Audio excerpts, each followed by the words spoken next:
Because of the past, Miami Hurricanes fans are nervous about a must-win game on the road at the end of the season. But here's the truth.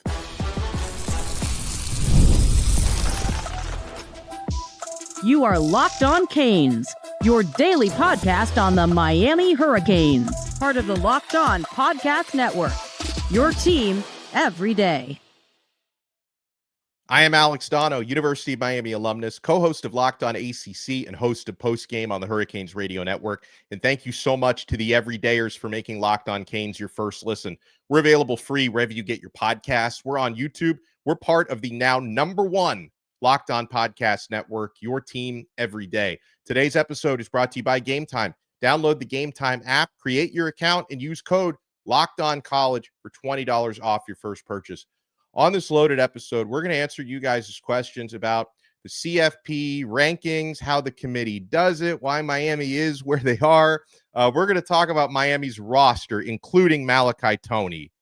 Now, Malachi is going to have to, and I believe he will, play a starring role this weekend. Miami's going to need Toney, those matchup nightmares, those explosive plays, if you're going to get that win on the road against Pitt. And let's start with that, because this is another legacy-defining game for Mario Cristobal. What could happen? It's no guarantee if Miami wins this game that you get into the college football playoff, but it is a guarantee that if you lose, you are out. If you lose, you cannot get into the CFP. Certainly can't get into the ACC championship game. So this is one of the most important single game experiences of the Mario Cristobal era. Thankfully, he has got his team playing at a really high level these past few weeks. I know everyone wants to talk about the terrible months of November. Miami is 3-1 so far this November. You go 4-1 this weekend, you give yourself a chance at meaningful postseason play. So I get a question from a Locked On Canes insider named Dan, who says, "Hey, Donno, Miami's better than Pittsburgh. We should beat Pittsburgh. So why am I so nervous?" I'll give you several reasons, Dan, why you are nervous and why a lot of us are nervous. Now, first of all, let's start with this. You are nervous because you know that college football is played on grass, not on paper. Unlike the College Football Playoff Committee, you, Dan, understand that one team being favored over the other, in this case, Miami favored by a touchdown, doesn't mean they automatically win the game. Notre Dame, they were favored in that head-to-head matchup that Miami beat them in earlier this season. Notre Dame would be favored again against Miami in that hypothetical matchup that people use to argue why Notre Dame should be ranked in front of Miami. But that's not what sports are about. It's about lining it up and actually playing the games. So you understand that hypotheticals be damned. Miami needs to go out there and win. Now, you might also be nervous because Miami has broken our hearts before in late season games. It's happened with Mario. It's happened before Mario. Last year, just needed to beat Syracuse. Took a 21-0 lead, still lost. You probably remember when Miami famously, November 8 years ago, beat Notre Dame in 2017, got ranked #2, and then went to Pittsburgh and lost the following week. Pittsburgh, of all places. That's where we play this week. So Miami fans have football PTSD. We can't just shake those demons free, okay? This is a cold weather game, which gives you concerns. But let me explain why Miami absolutely can win on Saturday and why I expect them to. Let's start with this on Pittsburgh. They have a true freshman quarterback who has been outstanding. Mason Heinzel has been outstanding when he has a clean pocket, but he struggles under pressure. What does Miami do well on defense? Exceptionally well. Pressure opposing quarterbacks. There's been a huge difference in Heinzel with a clean pocket versus not. Miami can force him to be uncomfortable, make bad decisions. Pittsburgh has struggled with red zone turnovers this year. Their quarterback has personally committed 4 of those on the season. So you could be in some situations where your defense bends but doesn't break, and you can get red zone takeaways. It's happened multiple times. Now, as far as Pittsburgh goes, and again, this is not a cakewalk. Like, this is not, facing Syracuse again or facing Stanford again. This is a legitimate, difficult football game Now, if you only watched Pitt against Georgia Tech last week, you probably think they have like a juggernaut rushing offense. Like, oh man, this is one of the best teams running the football. Wrong. Outside of that Georgia Tech game, and actually including that Georgia Tech game in the statistics, Pittsburgh is 104th nationally on the ground. Miami needs to show us that the 194 that they gave up on the ground against Virginia Tech last week was an aberration, and I think it was. Miami still ranks 7th nationally against the run this year, allowing just 92 yards per game. And it's actually been in games when the opposing quarterback is a running threat when Miami's done a little bit worse. That's not really the case this week with Heinschel. So I think Miami's going to be up to the task. Stopping Pittsburgh playmaker Desmond Reed, assuming he plays, he's been injured, but if he plays, he is kind of their version of Malachi Toney. That's going to be key. But in terms of going up against Pittsburgh's offense, Akeem Mesidor spoke this week, and he said it well. He said, quote, I think we've done pretty well in getting pressure on opposing quarterbacks. That's an understatement. He says, the goal is to make them one-dimensional, stop the run, make them throw the ball.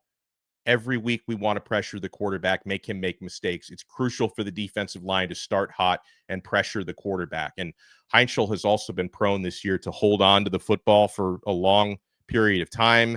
That doesn't work too well against this defense. It kind of reminds you of what we saw from C.J. Bailey at NC State a couple of weeks ago. I think Miami can make Heinschel uncomfortable the same way that they made C.J. uncomfortable a couple of weeks ago. I think this is a favorable matchup for Miami's defense in terms of that. Now, again, the X factor for Pitt is Des Reed, right? Assuming he plays, he's been banged up, and assuming he's near 100%, that is a guy who can make magic happen. So you have to be aware, okay? But I still like Miami's defense in this matchup against Pitt's offense. Now, on the flip side, Pitt is going to have to deal with the explosiveness and the versatility that comes from Malachi Toney. Baby Jesus is a matchup headache for any opposing defensive coordinator. Pitt, their defensive line, they are athletic, but they are small. This is another advantage for Miami. Pitt's D-line averages around 280 pounds. Miami's big offensive line is going to have a physical advantage in this game. I would like to see Miami have a little more success with their run blocking this week, and Pitt has a good rushing defense. They're top 10 nationally.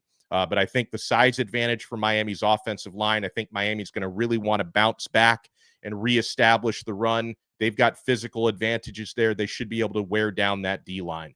And let me also point out a couple of big picture points that make this year's team different from last year's. This team has been trending back up in the month of November for a theoretically strong finish, whereas last year's team was still shaky late in the season. So you had like understandable reasons to be nervous heading into that Syracuse game. And Syracuse is a really good football team last year. Obviously, Pittsburgh is as well this year, but the team is now trending better this November than they were last November. I believe that they're peaking and playing the best football they played until September. And then another part of it was like last season, I know Miami's offense was electric, explosive, and all that, but you had a glaring weakness that you don't have this season because Miami's defense was so bad at this time last year. Like you couldn't scheme around them, or at least the guy who was, scheming at that time could not scheme around those glaring defensive issues. So you had a clear Achilles heel last year. You don't have one this year. Like you have some inconsistencies and imperfections, but there really isn't one part of Miami's team that you look at and say, that's a weakness. You had that last year with the defense. You are good to great in every single position group in every aspect of the game this year. And I think that's another reason why we should not be as concerned now as we were a year ago at this time. All right, when we come back, got a question from our guy D Chef about the ranking criteria that the College Football Playoff Committee uses to put Miami where they are. And I've got a very clear answer for you for the situation Miami is in. And of course, part of it, Miami has themselves to blame. You lose a couple of games. I get it. I get why Miami is on that bubble, but here's what the committee is thinking. You want to keep it locked right here. We're only getting started on this brand new episode of Locked On Canes. My friends, the NBA is back, and there's no better place to get in on that action than FanDuel, the official sports betting partner of the NBA. Even if you miss the start of the game or you just want to ride the hot hand, FanDuel has live bets on everything from who will score next to fourth quarter comebacks. Plus, you can even combine your live bets into a same game parlay for a shot at a bigger payout. It keeps every game exciting, especially when your team's making that late push. Right now, FanDuel is giving new customers $300 in bonus bets when your first $5 bet wins. So head to FanDuel.com to sign up and play your game with FanDuel, the official sports betting partner of the NBA. Thank you so much for making Locked On Canes your first listen, and thank you for making the Locked On Podcast Network number one. This is now the number one sports podcasting network because of you guys, because the everydayers take time out of your day, and sometimes twice a day. We had 2 episodes yesterday to consume our content and to build this community. You guys are awesome, and I do this for you guys. Thank you so much for making us your first listen. We get a question from DChef715 who says, okay, Donno, I really don't understand the criteria that is being created for teams to be included in the playoffs, he says. Plus, the media campaign that's being used to justify Notre Dame getting in and Miami not getting in has been taken to another level. I guess ESPN gets what it wants. All right, let me explain the criteria as best I can, because it's not cut and dry like NFL playoff standings, right? Where wins and losses, head-to-heads, that it doesn't matter if you beat a team by 70 or you beat a team by 3. If you're going by, professional sports standings, it's all about the numbers and you take the emotions and the feelings out of it. College Football Playoff Committee is the exact opposite. The emotions and the feelings are what counts, and the rest of it is just window dressing. So the primary objective for the committee is to get the 12 teams in that they feel are the best teams, in their opinion, into that field. That decision comes down to eye test. Who's playing the best football right now? Who do we believe is the best team? Comes down to style points, and whether they admit it or not, and I don't think they ever will publicly, part of that goal is putting the biggest brands on television. And I'm not saying Miami isn't a big brand, but brands like Notre Dame and Alabama are even bigger, teams that are also on that bubble. So in terms of the eye test and the vibes, the only exception to that, which is actually something that can hurt Miami, the only exception to the eye test part of it are the 5 auto bids situation. So you have 5 automatic bids that go to the 5 highest ranked conference champions. So a couple of those auto bids will likely go to teams that are not actually in the top 12, which is what could bump Miami out of that top 12, unfortunately. So like the other metrics that are important, like in any other sports standing, stuff like head-to-head, when teams have the same record. Well, did one play the other and beat the other? That should be a tiebreaker, right? Stuff like that is not decisive when it comes to the CFP criteria. They can use that data however they want to when formulating the rankings, or they can choose to ignore it, which is what they've done in this case, because the committee, in their words, not mine, told ESPN reporter Heather Dinich on Tuesday night that they feel Notre Dame is the better team over Miami, period. That was the word that she used. Never mind the fact that Miami actually beat that team when they lined them up. Notre Dame is the better team, period, in their eyes. So that matters more than other data points. They can select whatever data points they want to make their argument. Now, you asked about the media campaign. I don't think the media campaign is as cut and dried as you say it. Now, there's obviously, with what the committee is saying during this dog and pony show that they do on Tuesday nights, and by the way, I don't blame Heather Dinich for any of this. I know that people are like, why does Dinich keep lying to us? Like, all she's doing is saying what the committee tells her. Like, she is a reporter. She is reporting on what the people who sit in that boardroom tell her. I don't blame her for this whatsoever, but definitely the committee has thrown out certain arguments like, no, the head-to-head Miami over Notre Dame, that doesn't matter because we feel Notre Dame is flat out the better team. But then in that same interview, Dinich also said the committee has told her that if 2-loss Michigan were to even beat Ohio State and win the Big Ten championship, that they would not move Michigan in front of Oklahoma because Oklahoma has a head-to-head win. I mean, there's no consistency to that whatsoever. So, yeah, obviously you have a narrative being put out there by the committee, and you do have certain puppets who are following that marching order. Joey Galloway on these broadcasts is a major one. Now, I think he also probably has a personal hatred for Miami that comes from him being an esteemed alum of the Ohio State University, but he has been very publicly in favor of Notre Dame over Miami, and he has zero problem whatsoever with the head-to-head being ignored. But I got to say, Miami has a lot of allies here. Not every national guy is happy with the way that Notre Dame and Miami are being treated. Now, I understand that, for the Miami fans watching this, we're playing for the same team, so to speak, but there are a lot of non-Miami fans who consume my content, and you look at me and say, well, how do I take your arguments against Notre Dame seriously when you're biased? Like you have an interest in Miami. Well, it's not just people who have associations with Miami who are saying this. There are other prominent voices who are on Miami's side here. I'll give you a few examples. Josh Pate from On3 Sports, who also does some stuff with ESPN, has been very vocal about how he feels Miami's head-to-head should be decisive. Paul Feinbaum has even said it. Whatever his motivations are, whether it's a pro SEC thing, he still thinks that head-to-head should matter for Miami.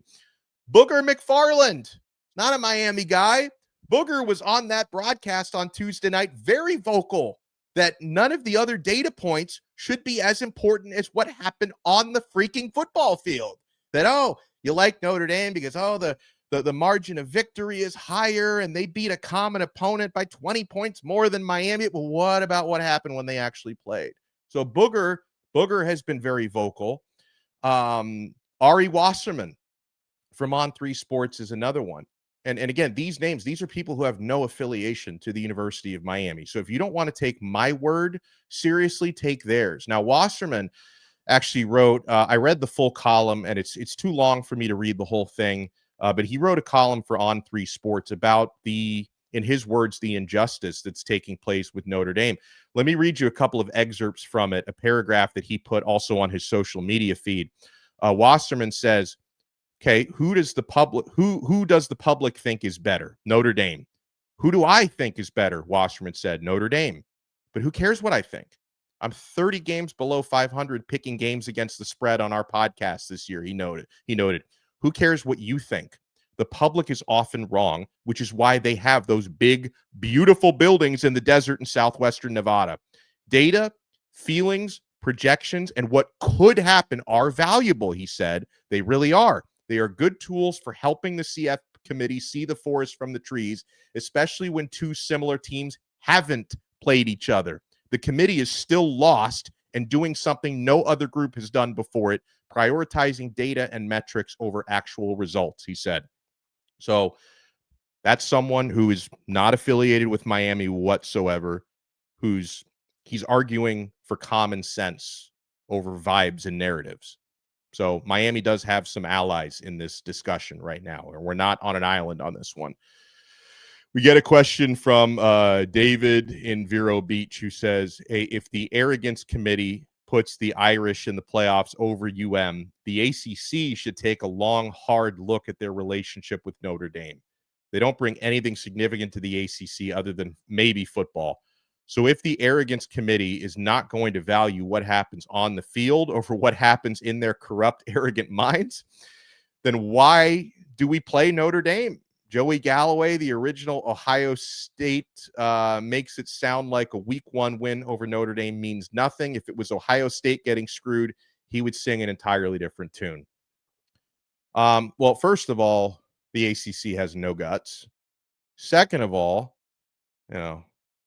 what drives the world? What drives college sports? Money. That's something Notre Dame does bring. Notre Dame having this very convenient to them scheduling alliance with the ACC. Now, they're not a football member, as we all know. They're a member in every other sport, not football, because it's more, money. It's more profitable to Notre Dame to be independent in football. But the ACC has decided to have them play against 5 conference opponents per year, You're absolutely right. From a competitive standpoint, it's hurting the ACC. Now, you could make an argument, I don't want to contradict myself. I sound like I'm on the CFP committee all of a sudden. Like, you can now make an argument that Notre Dame is potentially costing the ACC money by keeping ACC teams out of the college football playoff. But at the same time, I don't think the ACC can see the forest from the trees here, because all that they know is when you play against Notre Dame, the TV ratings are higher. It brings more eyes to the set. But I do with you on this. I really think they need to take a long, hard look at this and say, if beating Notre Dame doesn't help you, but Notre Dame beating teams in your conference helps them, and it's a one-way street, that relationship should be evaluated. But that also doesn't excuse the committee for treating it this way. Like, it's the committee's fault that this doesn't matter. It's not necessarily Notre Dame's fault.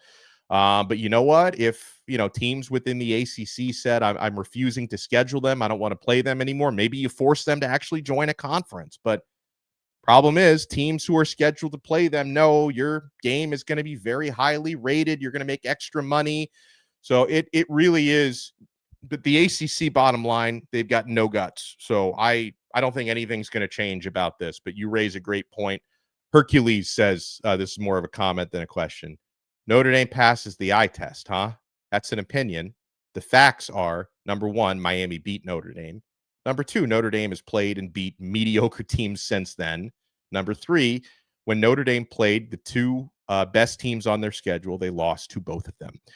Let's talk a little bit about, and you know what? Honestly, I know we've been talking so much about Notre Dame this week. There are other issues, because Miami is ranked behind BYU still and ranked behind Alabama, despite the fact that Bama actually has the worst loss out of any of those teams. They lost to 5-win Florida State, who Miami beat. So, Notre Dame is the obvious one to look at because Miami has the head-to-head win. But, something that was said last night is, in that group of four between Notre Dame, Bama, BYU, and Miami, somebody claimed that Miami has the worst loss out of that group. 7-4 Louisville, which is factually incorrect. Like, the committee is literally pretending that Bama losing to Florida State by 14 points didn't happen. But again, apparently week one doesn't count. Miami beating Notre Dame week one, exhibition, didn't happen. Alabama getting pummeled by a bad FSU team week one, fiction, didn't happen. Like, they actually said Miami has the worst loss out of that group, pretending that Florida State over Alabama didn't happen. Let's talk about Malachi Toney and some others when we come back. You want to keep it locked right here. We're not done yet on Locked On Canes.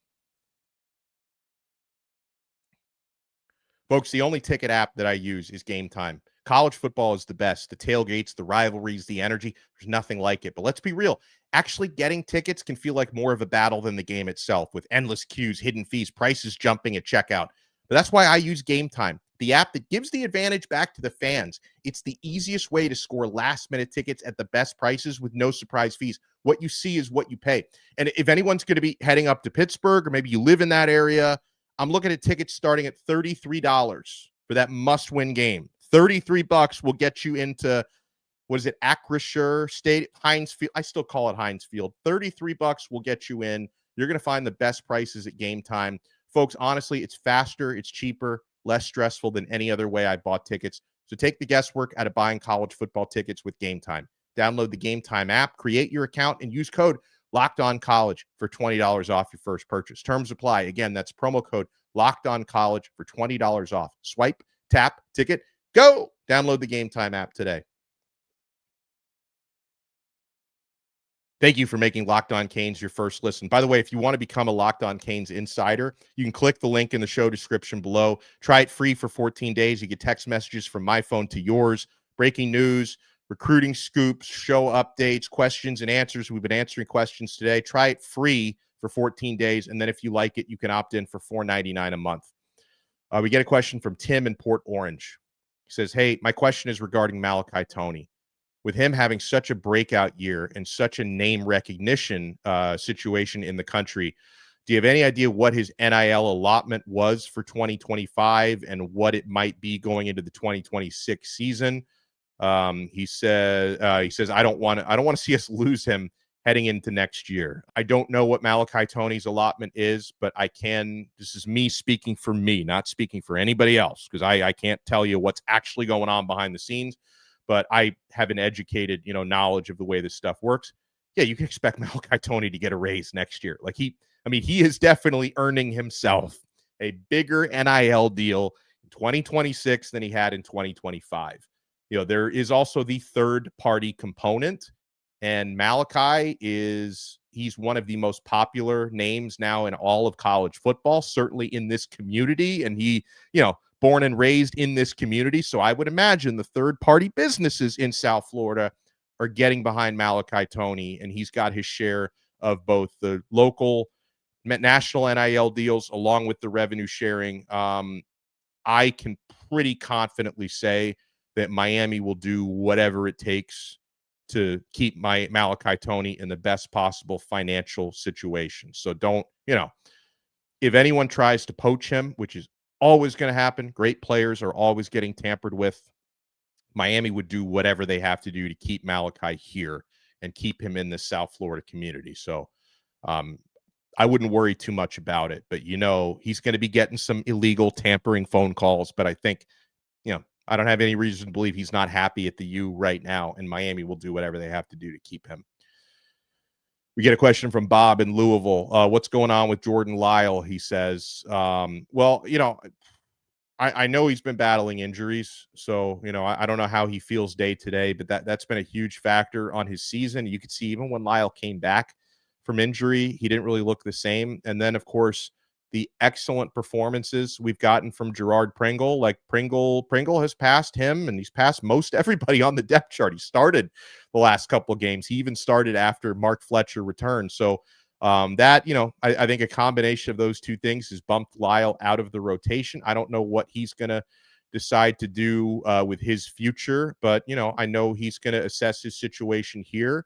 And maybe if he's able to get back to full health and get that burst back, he could be part of a loaded running back room next year. I mean, we've speculated that Mark Fletcher's probably going to leave for the NFL draft. He doesn't have to. He's got a year of eligibility left, but you're definitely getting Marty Brown back. You're definitely getting Gerard Pringle back. Chris Wheatley-Humphrey could probably play a bigger role next year. You've got at least one running back coming in the upcoming recruiting class, Javian Mallory, who could play a role as a freshman. Maybe you'll get another running back like Amari Latimer before signing day. So yeah, Miami's running back room is going to be loaded, but we've seen multiple guys perform well and get some burn, and I would like to see Jordan Lyle be part of that rotation again next year. This is a good question from the 469, who says, hey, does the University of Miami have any legal recourse against the horrific ACC officiating calls in these games? These calls are costing the university millions of dollars. If there's a legal recourse, you would have to be able to reasonably prove that there's some sort of corruption happening. And I don't think that's provable, and I don't necessarily think that that's happening. I think the big problem here is, and I know we all like to feel like we're the victims all the time, and a lot of times we are, but I think the incompetence is the big problem. Like, I don't necessarily think any of these officials are on the take. I just think they're bad at their jobs. And like being bad at their jobs, sometimes it affects your team, especially if you're the better team. That can kind of muddy things up and shrink the margins a little bit. But I think ACC officials are incompetent, and I don't necessarily know if you can sue them for being bad at their jobs. Now, I do know that when they miss calls, there are official channels to send plays to the conference for review and for clarification. And like theoretically, if they're receiving enough bad calls every single week, they should probably take a long, hard look at their officials and either hire new officials or train their officials better than they are. But yeah, I don't, you're right. I mean, bad calls can cost you millions of dollars. Unfortunately, if you can't prove that there's some sort of corruption going on, I think it's just part of the sport. Unfortunately, it's a part of the sport we all hate. We get a question. I don't think this person signed. Oh, Andrew from PA. He did sign it. He says, aside from Jackson Cantwell, which signees from the 2026 class do you think will have the earliest impact, and are they all early enrollees? I think I know Cantwell for sure is an early enrollee. I think most of them, if not all of them, are. Like I know Darion Coleman at quarterback is an early enrollee. So I think most, if not all of these guys are. In terms of immediate impact, yeah, Jackson Cantwell is obvious. Like I would pencil him in to be the starting right tackle next year as a true freshman. He's that good. I also think Milan Paris, the 4-star, there's actually a bunch of these receivers I think can play right away. Milan Paris, I believe, can. Samorian Wingo, who's now the top rated receiver in the class, I believe he can. Vance Spafford and Ashari Charles at defensive end, I think is someone who could probably get on campus and play instantly. And Miami has a good history of, freshmen coming in and playing well at edge rusher. So I think Ashari Charles can certainly do that. And heck, maybe, JV and Mallory at running back as well, because every year under Mario, we've had a true freshman running back step up, right? This year, Gerard Pringle, Jordan Lyle last year, Mark Fletcher the year before. Maybe JV and Mallory or another running back they might add could be that guy for next year. I appreciate you guys so much. I know there's more questions we got that we didn't have time to answer. We'll try to answer more of those throughout the week. I don't know what exactly I'm doing, if anything, on Thanksgiving. I might just enjoy the holiday and unplug, or I might be really, really motivated to do an episode about something. So we'll cross that bridge when we get to it. But if I don't talk to you guys again until Friday, I want to wish everyone a happy Thanksgiving. I'm thankful for the everydayers. I'm thankful for you guys. And, hopefully you're thankful for what we do here on Locked On Canes. I'm certainly thankful that even though Miami's not been perfect this year, 2 losses, but I'm thankful we're still playing meaningful football. This team has been better in recent weeks. They're starting to play like their September form once again, but actually a little more exciting even on offense than they were at that time. And I'm thankful that Miami has an opportunity. If they win on Saturday, you have a chance to get into the ACC championship game, and you have a shot to get into the college football playoff. So we'll talk to everyone next time on another episode of Locked On Canes. We are part of the #1 Locked On Podcast Network, your team every day.